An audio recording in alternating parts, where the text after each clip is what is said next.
J'ai comme l'impression qu'on va parler des pots Yasuni.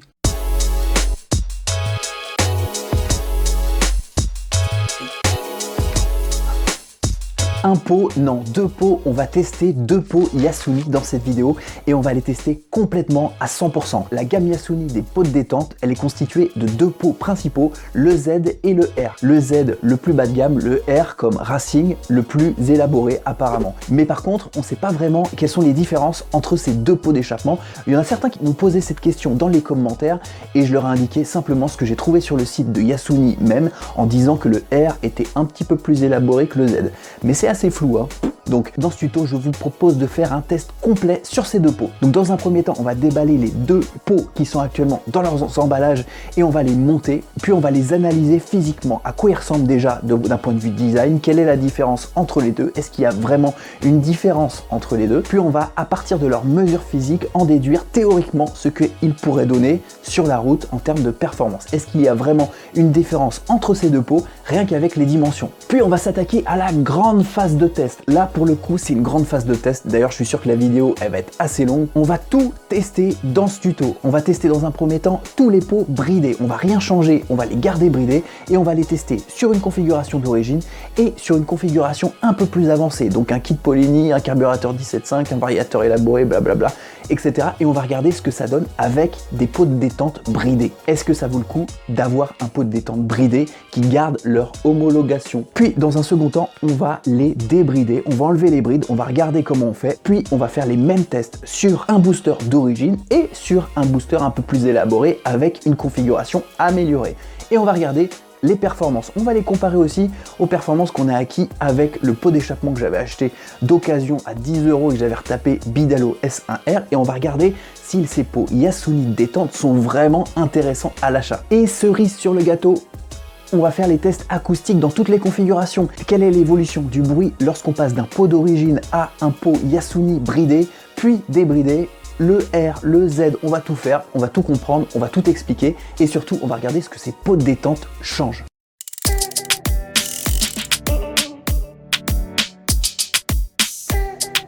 Bon, on commence à déballer les deux pots. Allez, c'est parti.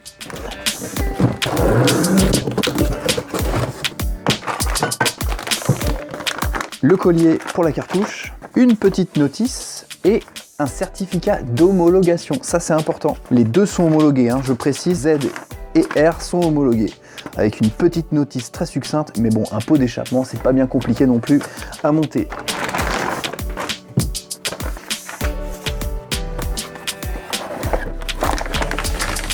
Et la cartouche, j'ai la version grise. Eh bien, merci Scootfast. C'est le Yasuni Z. On le remarque tout simplement parce que son coude est beaucoup plus petit et que la fixation, elle est par vis.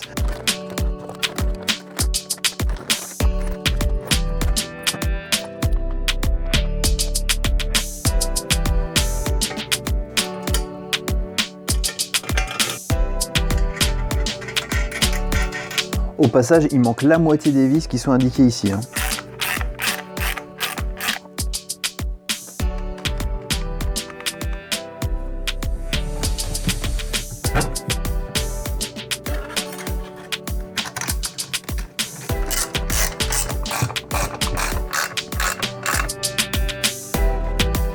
Et on passe au deuxième pot, le Yasuni R.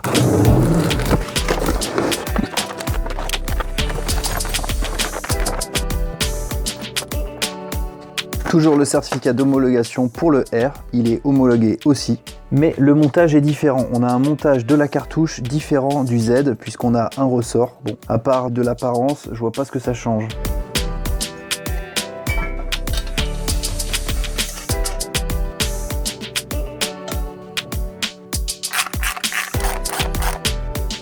Le joint plus large pour la cartouche, les deux joints toriques autour de la pièce de raccord.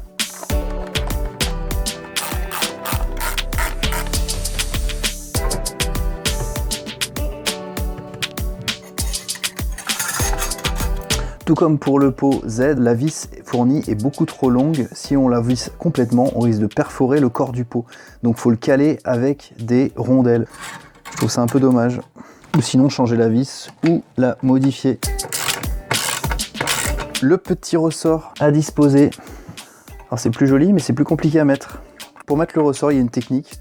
Vous pouvez utiliser un fil de fer, un câble électrique, ce que vous voulez. Vous le coupez assez large. Vous faites une boucle. Vous prenez une pince, une tenaille, ce que vous voulez. Hop, vous mettez d'un côté le ressort et vous tirez. Et voilà. Voilà, vous remettez bien votre ressort et le ressort est placé. Donc voici les deux pots montés, le Yasuni R avec sa fixation à ressort de la cartouche et le Yasuni Z, plus compact aussi, mais tout aussi beau moi je trouve. Avant de regarder les différences, on va regarder déjà ce qui est identique. On a tout d'abord la cartouche qui est la même, c'est la même référence, elle a la même longueur, elle a la même forme, elle est tout pareil. Heureusement que c'est la même couleur, parce que sinon je les aurais peut-être pris pour deux choses différentes. Qu'est-ce qu'on a d'identique? La plaque de fixation et les cylindres blocs, etc. Tout le pack visserie est identique. Au passage, sur la notice, il est indiqué des rondelles fendues, des rondelles un peu partout. Eh bien, il n'y en a pas suffisamment, il n'y a que 2 rondelles vendues avec le pack. Et sincèrement, si vous n'avez pas votre kit de rondelles, et ben vous pouvez pas suivre la notice convenablement. Qu'est-ce qui les différencie ces deux pots? Et bien pas grand chose, la dimension c'est indéniable, le R est beaucoup plus long que le Z, et puis on a un coude beaucoup plus raccourci sur le Z. Ici un coude beaucoup plus long avec une fixation qui fait un peu plus design, moi je trouve. Pour moi c'est juste de la déco, ils auraient pu largement mettre le même type de fixation sur celui-là. Bon, ça aurait fait un peu moins joli puisque il y aurait toute cette partie qui aurait été vide avec des vis, ça aurait été un peu disgracieux. Le petit ressort qui va bien fait quand même beaucoup plus sympa à l'œil, même si certains disent que ça provoque moins de vibrations au niveau de la cartouche, entre la cartouche et le corps du pot, mais sincèrement la vibration de la cartouche on s'en fout. Pour moi je pense qu'on s'en moque complètement. Bref, on a la plaque gravée qui est identique, qui est soudée, c'est très joli. Effectivement les soudures au TIG, MIG, MAG, je sais pas comment c'est soudé, c'est plutôt joli. Et on a toujours la plaque qui est certifiée, homologuée. Donc je vous propose de prendre toutes les dimensions du pot et de regarder précisément ce que ça change au niveau des performances théoriquement.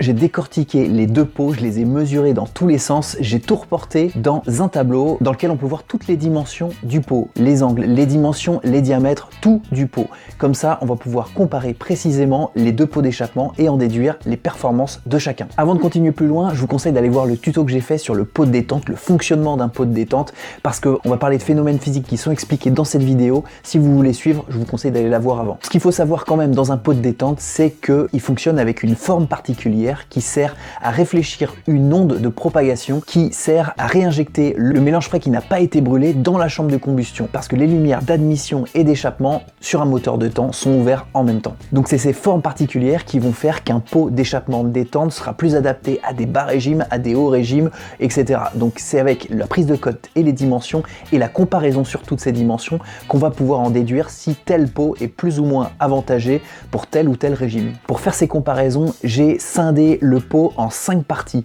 La première partie, c'est la partie collecteur, celle qui est connectée avec le cylindre jusqu'au cône de divergence. Cette première partie va être caractérisée par le diamètre d'entrée, le diamètre de sortie et surtout de sa longueur. En fonction de ça, on va voir si cette partie du pot est plus destinée à accueillir des hauts régimes, des bas régimes, des reprises en bas régime ou plutôt une pointe de vitesse. Pour les paramètres du collecteur, qu'est-ce qu'on peut en déduire? Tout d'abord, la longueur. C'est indéniable. Lorsqu'on mesure la longueur du collecteur, que ce soit sur le R ou sur le Z, on constate que le collecteur du R est 11% plus grand, plus long que le Z. Et bien ça va avoir pour conséquence de privilégier les hauts régimes par rapport au Z. Le revers de la médaille, si on privilégie les hauts régimes, c'est qu'on réduit la plage d'utilisation.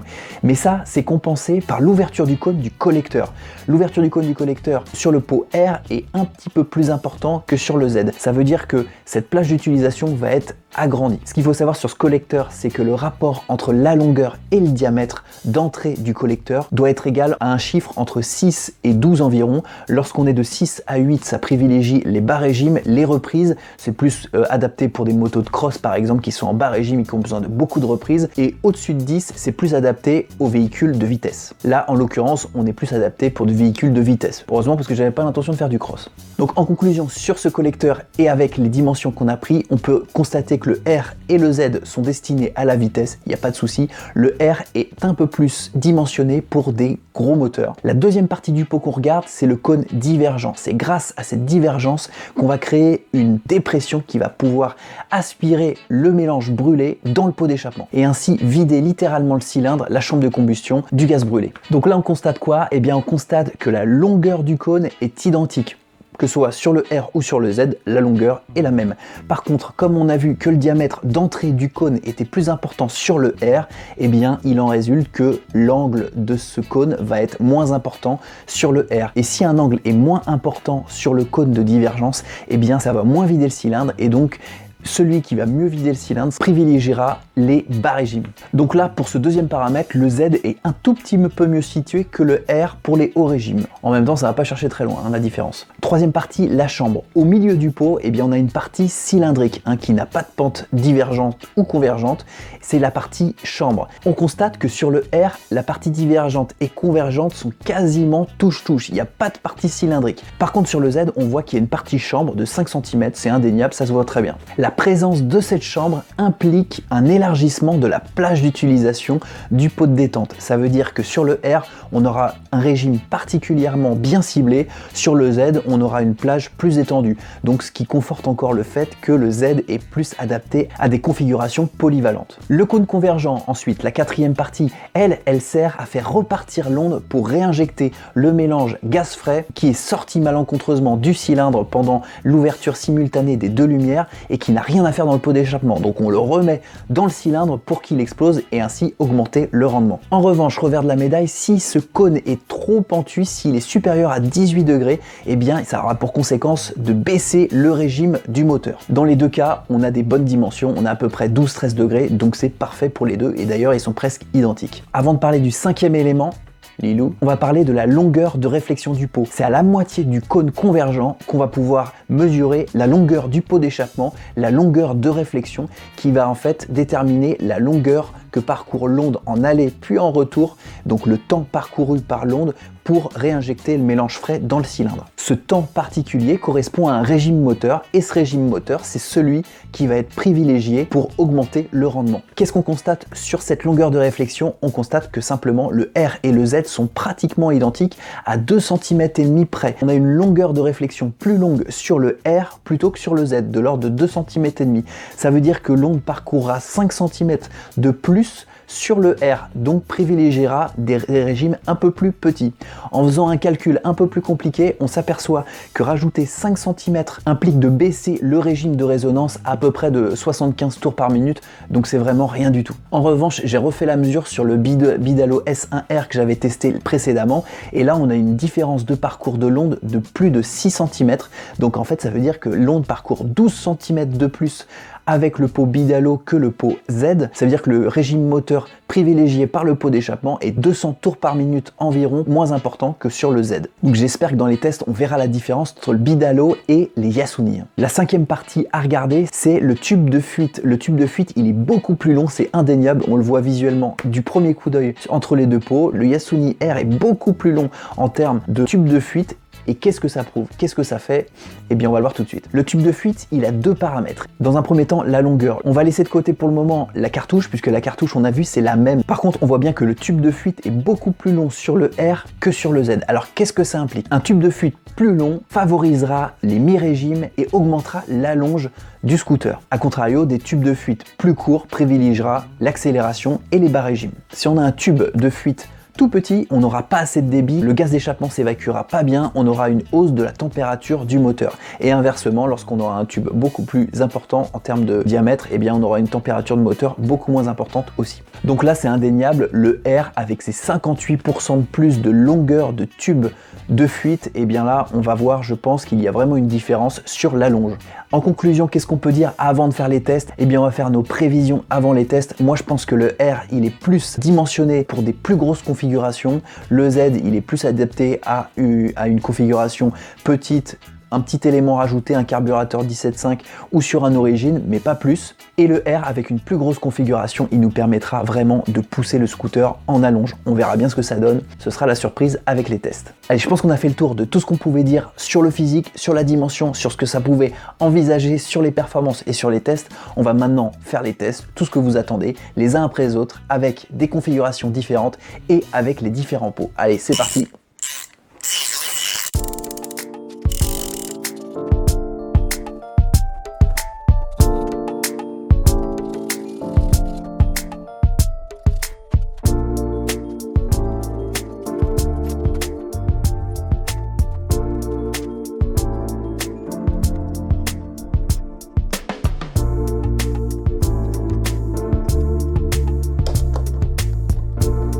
Alors je le dis souvent, quand on démonte le scooter, eh bien il faut faire attention à toutes ces petites vis, de savoir où est-ce qu'on les met. Moi je vous conseille de les mettre dans des petites boîtes, de toujours indiquer d'où elles viennent, etc. pour les remettre au bon endroit. Donc on les range convenablement, voilà, dans des boîtes, et comme ça on est sûr de les retrouver.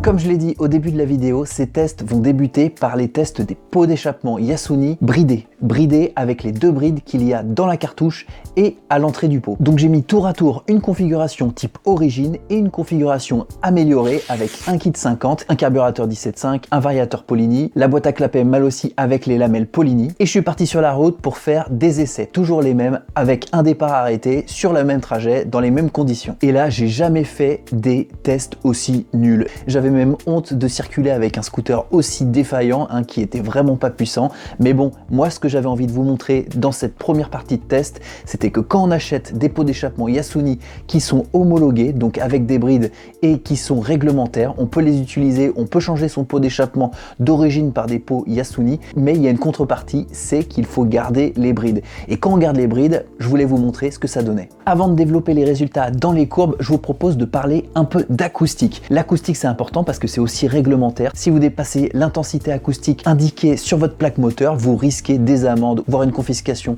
de votre deux roues. Donc c'est important de respecter aussi ces normes qui sont mal décrites dans la loi, mais qui peuvent vous attirer des ennuis. Donc écoutons les deux pots d'échappement au ralenti et à 5000 tours par minute.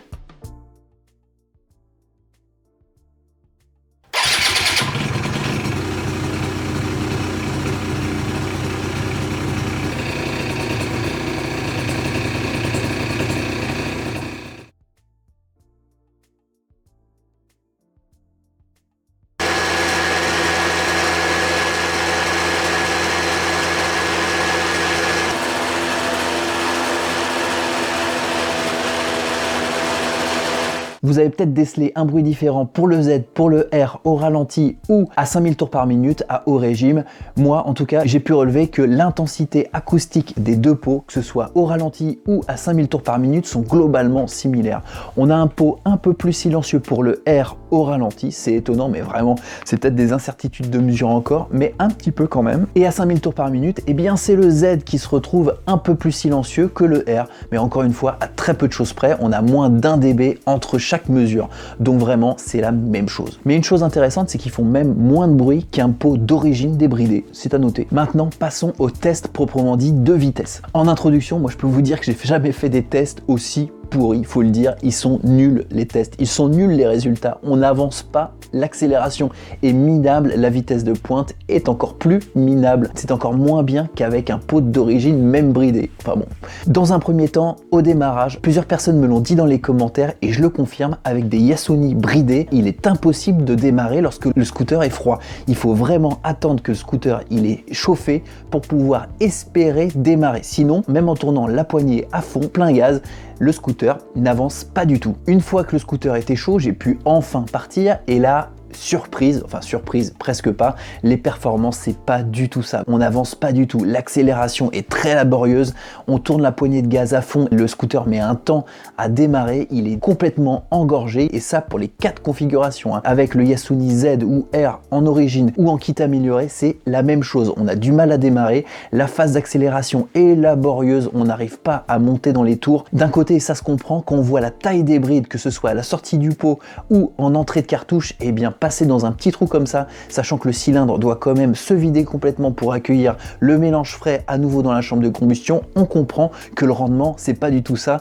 et qu'on a du mal à démarrer. Il est complètement engorgé de gaz brûlé, ça se sent, et le scooter n'arrive pas à remonter dans les tours. Donc une phase d'accélération complètement laborieuse, hein. On a du mal à atteindre la vitesse de pointe. D'ailleurs sur mes tests habituels, j'ai l'habitude de travailler sur une longueur de route d'à peu près 400-500 mètres, et ben là même au bout des 500 mètres et à la vitesse où on va, j'ai eu du mal à avoir la vitesse de pointe. On peut le voir sur les courbes, pour les configurations bridées sur moteur d'origine, on peine à atteindre les 41 km/h pour l'un, les 51 km/h pour l'autre. Alors certes, on va pas dépasser les vitesses réglementaires, quoique pour le R, on dépasse quand même un petit peu les 45, mais ça m'étonne pas qu'ils sont homologués. Les constructeurs n'ont pas pris de risque, hein, ils ont bridé à mort les pots et c'est facile d'homologuer un pot si on bride à mort et que les performances, c'est pas du tout ça. Alors j'ai fait l'essai pour vous, je sais que c'est complètement illogique de mettre un kit 50, un carburateur 17.5, un variateur un peu plus perfectionné que l'origine et de mettre ça sur un pot bridé, mais je voulais vraiment vous montrer que même lorsqu'on a un scooter amélioré avec quand même des éléments déterminants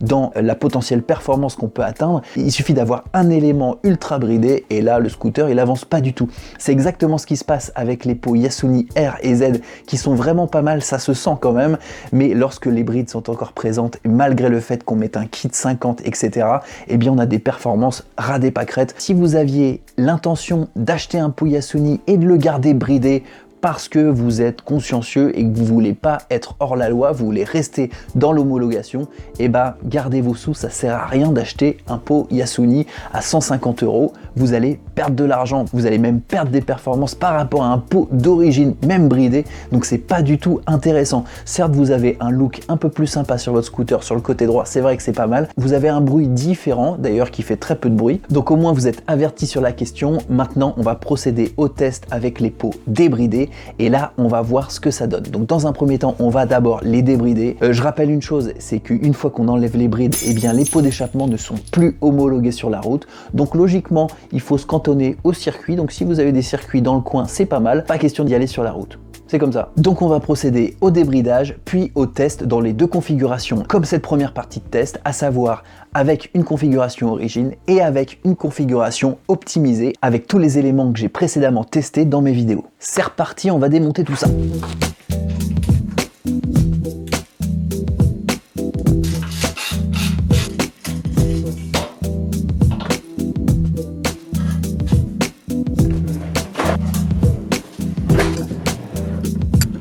Pour procéder au débridage du pot d'échappement, eh bien on va le mettre dans un étau pour être bien tranquille. Donc là ce qu'on voit ici c'est la bride, hein. Vous voyez la partie cylindrique qui réduit fortement la dimension du conduit d'échappement, c'est la bride avec une espèce de rondelle qui est soudée en 2 points ici. Donc la bride, une fois enlevée, elle ressemble à ça, je l'ai déjà fait sur le Z, c'est une rondelle soudée en 2 points avec un tube qui limite fortement la section du gaz d'échappement. Donc pour le débrider simplement, pour l'enlever simplement, certaines vidéos utilisent une Dremel, hein, une Dremel avec un embout adapté, une espèce de fraise ou quelque chose comme ça pour pouvoir entamer les deux soudures qu'il y a de chaque côté. Moi j'aime pas trop ça parce que tout le monde n'est pas équipé d'un outil rotatif de petite dimension pour pouvoir accéder jusqu'à l'intérieur. Par contre tout le monde a un tournevis. Ce que je vous conseille c'est d'enfiler votre tournevis et de faire des petits mouvements de gauche à droite. Vous allez entendre des petits clacs.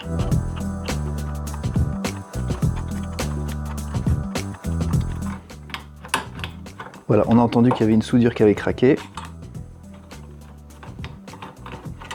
Et voilà, une deuxième. Alors là, on fait attention parce que la bride peut tomber au fond du pot. Donc, faut la retenir absolument avec le tournevis. On va dévisser le pot d'échappement pour le réincliner, pour éviter que la bride ne tombe au fond. Alors il se peut qu'une petite partie de soudure n'ait pas été décrochée, comme on peut voir ici. On le voit très bien, une partie de la soudure n'a pas été décrochée. Vous allez passer un tournevis plat sur le côté de la rondelle et plier la rondelle. Si vous avez eu la chance de complètement faire sauter les deux soudures de chaque côté, votre bride est partie toute seule. Si c'est pas le cas, il va falloir tordre cette rondelle qui permettra d'échapper le point de soudure qui n'a pas sauté.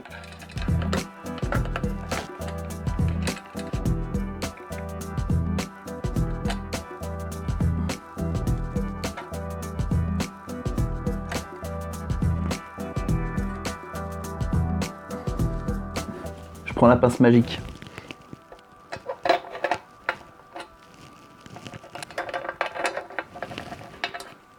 Voilà, une belle carie en moins. Maintenant que la bride est enlevée, on va pouvoir supprimer le petit bourrelet de soudure qu'on voit ici avec simplement une lime à métaux. Il n'y aura aucune résistance au gaz d'échappement, donc ce sera parfait.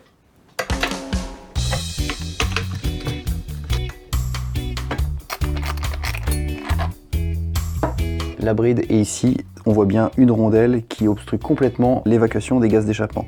Donc le principe, ça va être de démonter la bague et d'accéder au corps du silencieux. Avant tout ça, il faut se protéger les mains parce qu'à l'intérieur, il y a de la laine de roche et ça gratte les mains, donc je vous conseille de mettre des gants. On enlève la bague. Si elle a du mal à venir, on peut faire levier avec un tournevis. On retire le tube de la cartouche.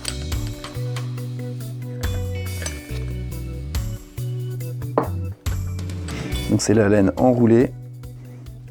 On a ensuite une couche de laine de fer pour éviter d'encrasser trop rapidement la laine de roche qui est derrière. La bride est ici, on la voit bien, elle est soudée en deux points, tout comme l'autre bride ici et là. Pour l'enlever, eh bien, on va faire deux coups de scie à métaux.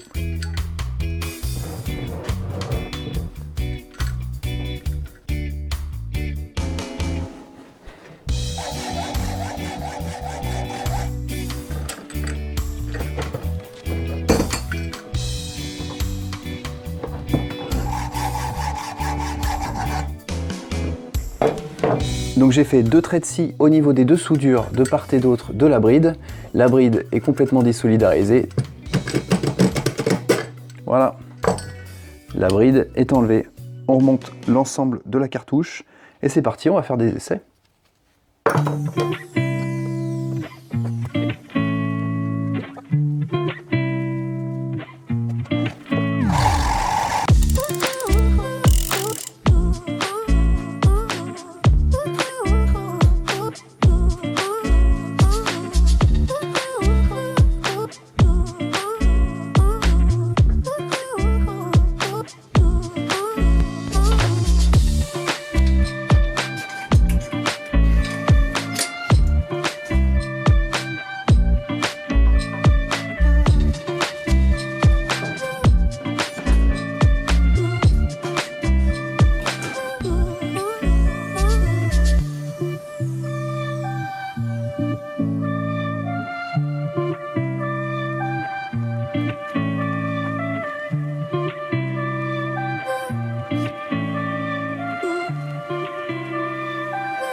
Avant de développer les courbes et les performances que j'ai pu relever dans ces différents tests, je vous propose de regarder ce que ça change au niveau du bruit. Une fois qu'on a débridé les deux pots d'échappement, le Z et le R, qu'est-ce que ça change par rapport à un pot bridé ?